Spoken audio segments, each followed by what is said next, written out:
Hola, buenos días. Esta es la segunda clase de historia para tercero de secundaria y la primera que va a ser grabada. Como les dije en la emisión anterior, ayer que fue en vivo, eh, el resto de las clases de esta semana, empezando por esta, martes, miércoles y jueves, van a ser clases grabadas. Siendo así, me da un poquito más de margen para hacer la clase un tanto cuanto diferente. Sin embargo, insisto en la importancia en que todo esto vaya siendo grabado, perdón, vaya siendo en vivo porque es mejor, o sea, nos ayuda a recuperar una cierta normalidad. El tema de hoy, como podrá verse aquí en la pantalla, este título es la crisis del 82 y la estatización de la banca. Ayer les di un poco el contexto de qué fue lo que provocó la crisis, porque para explicar un problema tan grave como fue la crisis de 1982, pues hay que irse muy atrás, hay que irse por lo menos 12 años atrás, a 1970, e incluso antes, para entender las motivaciones del gobierno, que no porque haya que explicarles significa que se justifican, fueron errores tremendos, pero hay que entender que esos errores fueron producto de una realidad, una situación que había que cambiar. Bueno, eso fue la clase de ayer. En esta clase vamos a explicar propiamente qué pasó en el 82, cuál fue la situación. Bueno, empezamos pues. Este hombre de aquí fue José López Portillo y Pacheco. Recargo el nombre porque, como normalmente se le dice el presidente López Portillo, la gente tiende a creer que López era su primer apellido y Portillo el siguiente, y no. Este hombre se apellidaba José López Portillo, un solo apellido, y el segundo apellido era Pacheco. Por eso su nombre completo era José López Portillo y Pacheco. ¿Quién era este hombre? Si tú sabes un poco de letras novohispanas, sabrás que, no, perdón, no novohispanas, españolas, desde finales del siglo XIX eh, y principios del XX, hubo intelectuales de esta familia, un escritor en particular, creo que era abuelo, tío abuelo, algo así de este hombre, que fue un buen escritor de la época, de finales del siglo XIX, principios del siglo XX. Eh, en pocas palabras, este era un hombre de familia de intelectuales, gente formada y educada con un nivel de cultura muy alto. Pues, ha sido uno de los presidentes más cultos que hemos tenido en la historia, probablemente el más culto que hemos tenido en la historia, al menos en los últimos decenios. Lo que nos dice para empezar que ser un individuo culto no garantiza ser un buen presidente, fue un pésimo presidente. Y aquí sí estoy dando una opinión, pero es una opinión ampliamente consensuada. Prácticamente no hay hombre que defienda, o no hay persona que defienda a este hombre en la actualidad. Este hombre entonces fue el nuevo presidente que sustituyó a Luis Echeverría. En una biografía que hizo de él, o un ensayo biográfico que hizo de él Enrique Krause, hace algunos años, Enrique Krause, un notable escritor y no mal historiador, a pesar de que muchos lo quieran ver hacer así, mexicano, lo llamó el presidente apostador. Y efectivamente creo que ese apelativo, ese adjetivo le va perfectamente, porque fue un hombre que toda su política, toda su política económica, estuvo basada en el precio del petróleo. O sea, para él, el que el desarrollo en México se hubiera dado, sí, solo sí, el barril de petróleo hubiera seguido aumentando de precio. Todo lo hipotecó a eso. Y cuando el precio del petróleo cayó, como está cayendo ahorita al momento de grabar esto, me acabo de enterar que por primera vez en la historia, al menos desde que yo sé, el precio del barril de petróleo es negativo. O sea, en ciertos mercados internacionales, el precio del barril de petróleo se cotiza ahorita a menos 120, a menos $28. O sea, no solo no lo están comprando, sino que te cobrarían por ir por los barriles de petróleo, porque nadie quiere ahorita comprar petróleo porque la economía mundial está en parón, o sea, viene una depresión terrible y entonces pues no se ocupa petróleo. Por ejemplo, ahorita es más caro el barril de petróleo, por ejemplo, que la gasolina. Eso hace que la gasolina esté muy, muy barata en todo el mundo. En México no tanto, porque hay una gran cantidad de impuestos que van ahí. En fin, estamos viendo una situación inédita. No voy a meter demasiado en eso, no vamos a analizar porque no es el tema, qué es lo que está ocurriendo. Pero así como hoy estamos viendo una caída terrible en el precio del petróleo, también en la última parte del gobierno de este hombre se dio una caída, si no similar, pues en ciertos puntos sí, pues muy marcada. Como dije en la clase anterior, el precio del barril del petróleo durante toda la década de los 70 no dejó de crecer. Empezó por ahí de $2, creo, a finales de los 60 o 4, una cosa así. Y para finales de los 70, principios de los 80 andaba por ahí de $36 el barril. O sea, creció muchísimo. Estamos hablando de dólares de esa época, como si hoy fuese, no sé, 60, $80, una cosa así. Entonces era un precio bastante alto para la época. Este hombre entonces, que empezó a ser presidente en el 76, cuando se descubre que México tiene petróleo, como dije en la clase anterior, se dedica a crear la infraestructura petrolera, el Pemex que conocemos o que conocimos hasta finales del siglo pasado, y hipoteca toda la política económica dependía de que ese precio del barril de petróleo no fuera a caer. Cuando cae, entonces estamos en el problema que había dicho ayer. Tienes una gran deuda que en buena medida la adquiriste para crear la infraestructura petrolera, no únicamente, hay que decirlo, no nada más ser para eso, pero sí en buena parte. Y encima el precio del barril del petróleo se viene abajo. ¿Qué sucede cuando debes más de lo que ingresas? Eso se llama bancarrota. O sea, si tú tienes más deudas que activos, estás en bancarrota. Si tienes un negocio, y ahorita mucha gente está en esa tristísima situación, donde las deudas se van acumulando y no tienes ingresos o tus ingresos caen exponencialmente, pues el resultado de la bancarrota. México en los hechos quebró, o sea, debía una grandísima cantidad de dinero. Yo me acuerdo que el en ese entonces secretario de Hacienda, Jesús Silva Herzog, murió hace unos cuantos años atrás, dijo que era un hombre muy joven, en ese entonces para ser secretario tenía alrededor de 30 y tantos o 40 años, cuando le dijeron que había que ir a renegociar porque se debían creo que 20 mil millones de dólares que había que pagar ese año. La deuda no era 20 mil millones, era como 100 mil, pero ese año tocaba pagar 20 mil millones y no había. En el Banco de México había menos de 2 mil millones de dólares.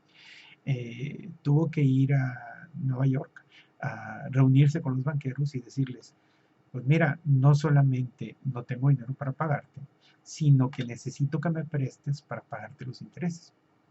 Ahí empezaron lo que, pues, yo cuando era muy joven, a lo mejor tus papás cuando eran niños, escucharon a lo largo de toda esa época la famosa renegociación de la deuda, que México siempre andaba buscando renegociar, buscar plazos más largos, que le prestaran más dinero para ir pagando. Toda esa época fue de eso.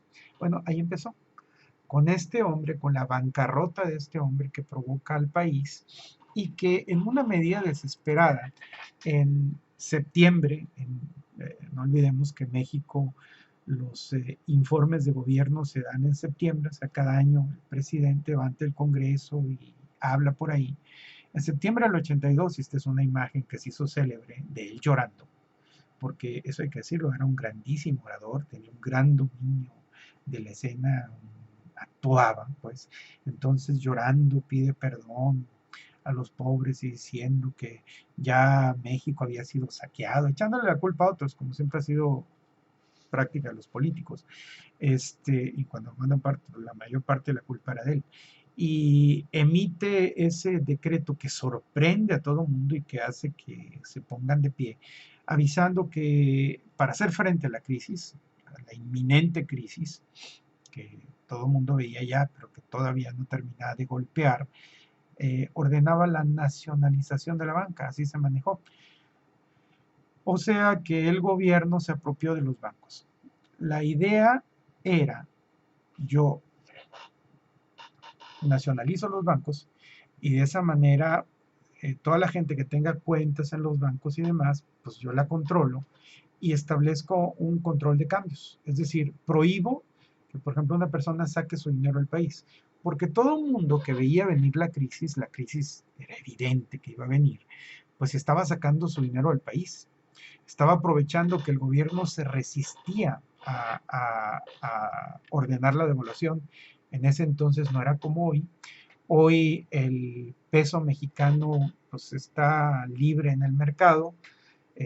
Si la gente compra muchos pesos, pues entonces el valor del dólar baja. Si la gente vende muchos pesos, pues entonces el valor del dólar sube. O sea, bueno, lo dije mal. Si la gente compra dólares, el dólar se vuelve caro.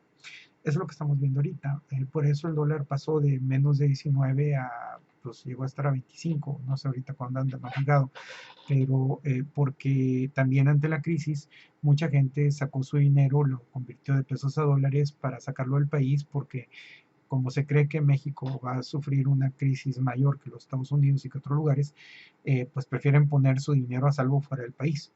Eso fue lo que ocurrió en la década de los 70 y principios de los 80, bueno, los 80, los 70 no hubo tanto eso. Que la gente empezó a sacar, pero en cantidades tremendas, el dinero, decenas de miles de millones de dólares.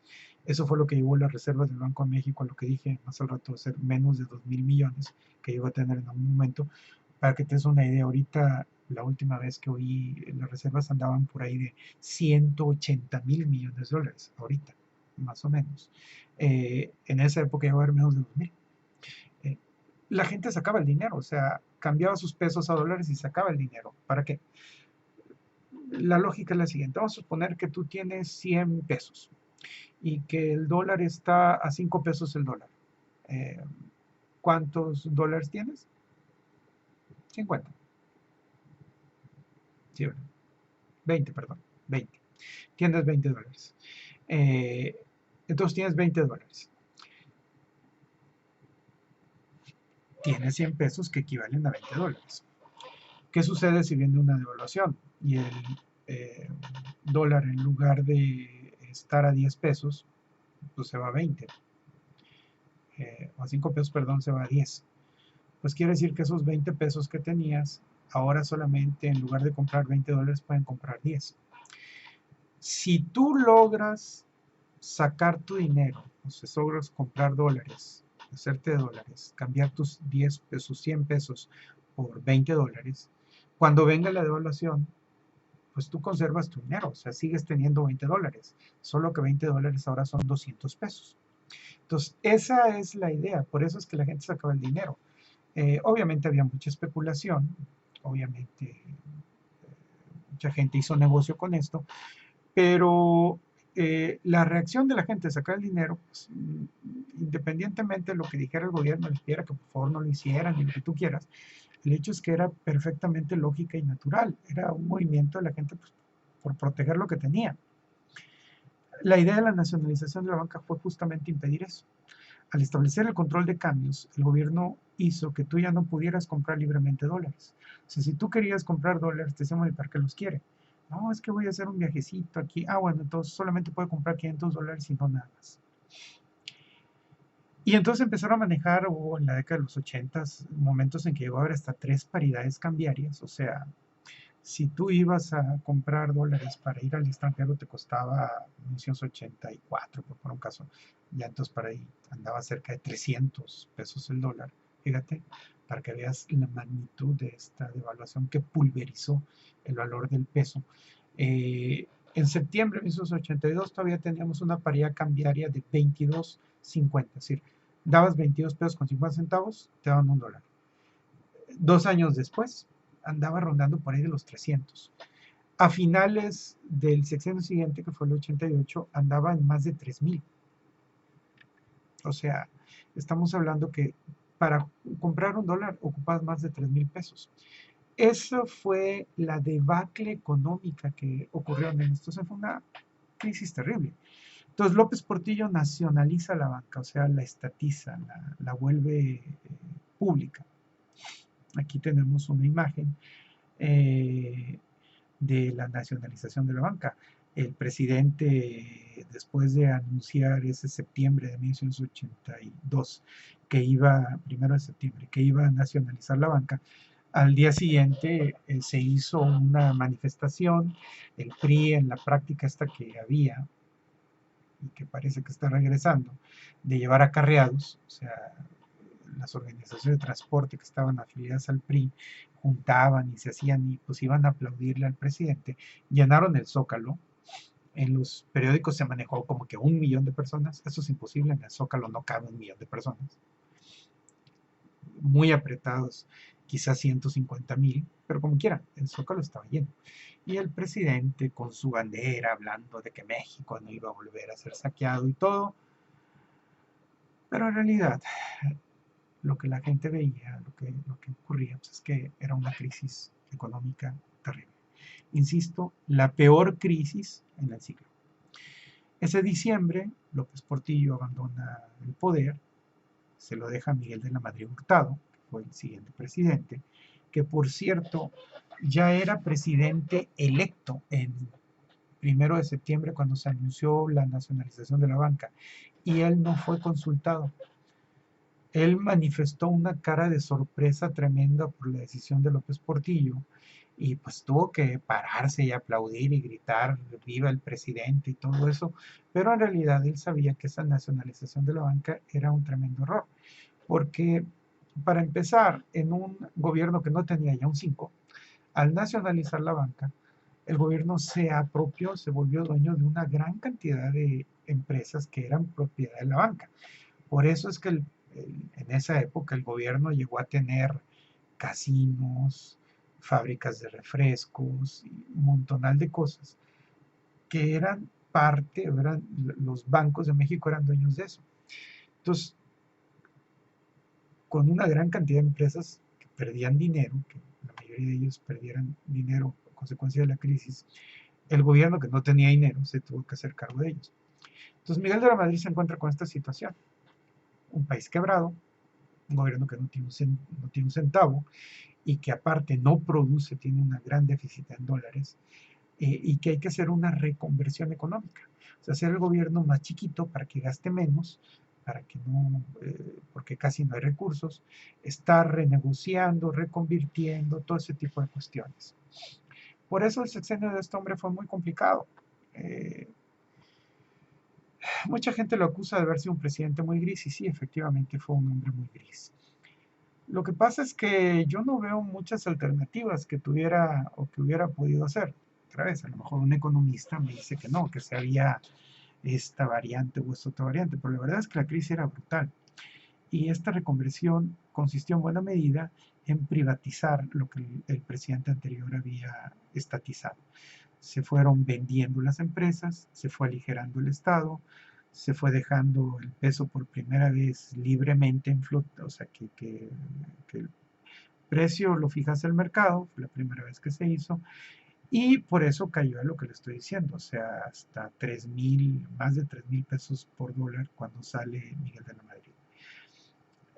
La crisis continúa, todo este sexenio fue crisis, a este hombre encima le tocó atender el caso del sismo, o sea, por si fuera poco, fue cuando vino el terrible terremoto del 85, heredó el Mundial del 86,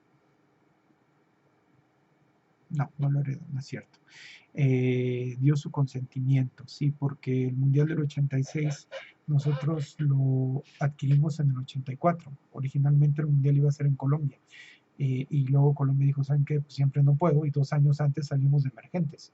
Entonces, no lo heredó, fue decisión de su gobierno. Entonces se dio aquí el Mundial del 86, pero antes del Mundial vino el terremoto que fue terrible y que devastó la Ciudad de México. Entonces fue una época tremenda. Eh, Hubo que hacer esa reconversión y el siguiente presidente, el que siguió después del Mundial de Madrid, ya encontró un poco mejor la situación económica, siguió heredando una crisis, pero la encontró en una poco mejor situación. Y digamos que hacia 1990, 91, 92, parecía que México iba de salida, o sea que por fin estábamos logrando superar una crisis que nos había hundido durante 10 años. Luego resultó que no, que este hombre también cometió una serie de errores terribles, dejó otra vez el país hipotecado y luego vino la crisis del 94. De esta vamos a hablar más adelante. Este hombre fue el que regresó los bancos a la iniciativa privada. Usted preguntará, ¿es bueno o malo? Lo que pasa es que los bancos son un negocio. El gobierno no está para hacer negocios. El gobierno está para administrar, dar salud, dar seguridad, crear infraestructura, ese tipo de cosas. Yo no creo que los bancos deban ser manejados de manera estatal, pero hay gente que puede tener otra opinión. Eh, Más o menos esa es ¿cómo le diré? Lo que fue la historia de esta época y las preguntas que vienen en tu guía que vas a contestar, porque pues, este video se hace para los alumnos del Instituto Mano Amiga de Monterrey que llevan una serie de crisis, pues es explicar más o menos esto, cómo se ha dado, qué fue, por qué hubo una crisis, por qué se privatizaron los bancos, fue, digo, la intención fue que dejara de haber fuga de capitales al exterior, eh, y por qué tuvieron que luego que ser devueltos a la iniciativa privada. Pues porque el gobierno no los podía administrar, así de sencillo. O sea, se había echado demasiados compromisos encima y no había manera que los pudiera administrar. Bueno, aquí termina esta clase. Espero que les aclare los puntos que tienen que trabajar y que les vaya a ser útil. Punto final de la clase en este momento.